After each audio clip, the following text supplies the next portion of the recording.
United USA reporting on the vaccine mandates continue. Walt Disney Corporation mandating vaccines. Consumer trust, Jim.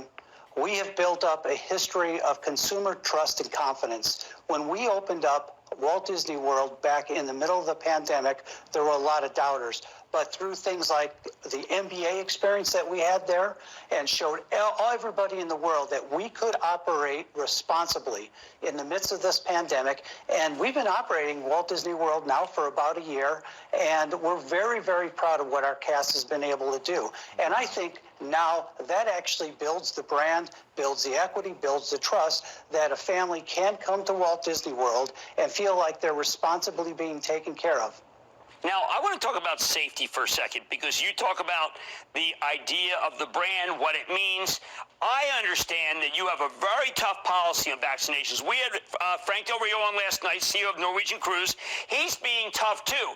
The governor is very critical of his view. How does the governor feel about your view in Florida? Because, frankly, I'm hearing that you are being very, very adamant about vaccinations. Well, we believe that vaccinations are the key to really mitigating the impact of this pandemic.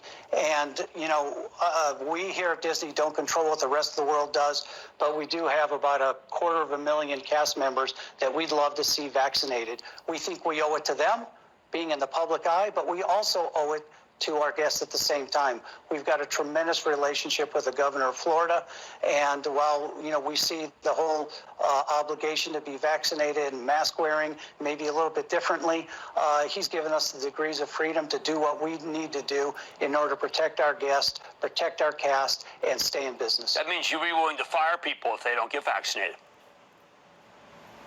Well, we believe what we'd like to do is convince them that it's in everyone's best interest in order to get vaccinated for the greater good, Jim.